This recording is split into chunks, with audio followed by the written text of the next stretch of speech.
Gandang hapon guys. Mag-change oil nga pala tayo ng ating Easy Ride 150cl. Easy Ride.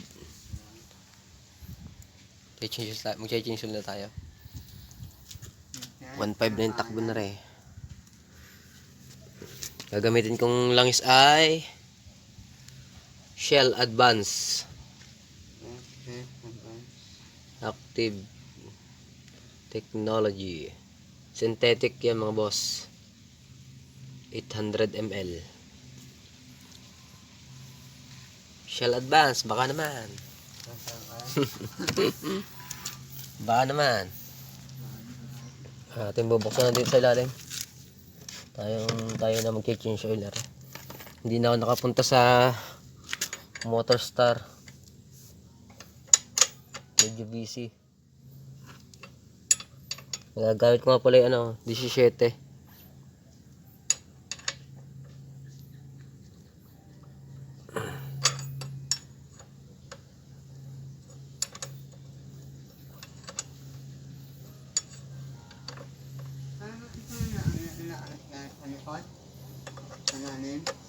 Ilalim.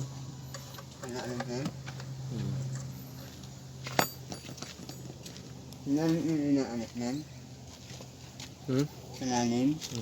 Ay, yan. Yan pala. Yak. Kadiri. Tumagas na. Yan guys, oh, malinaw pa. Ay, malinaw pa. Shout out. Shout out, oh. Ito, isa yun, no? Shout out kay boss. Malinaw pa, no? Ang basahan. Ano mo kaya? Basahan. Malinaw pa. Ito, na. Paisa mo, oh. Salalim mo. Malinaw pa yun.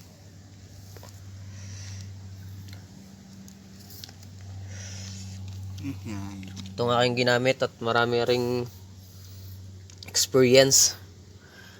Sa mga tropa tayo nagtanong kung anong magandang langis para din sa ating Easy Ride. Ito ang ating gagamitin. Torotot nga pala guys. Torotot. Ito lang ginamit ko sa anak ko rin.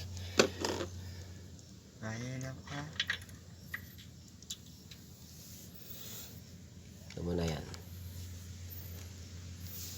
Ubusin muna natin langis. Hanggang natin ilagay. Malinaw pa, no? Ito yan. Okay na guys. Tapos na natin ilagay ang langis. Ito nang tataklaban.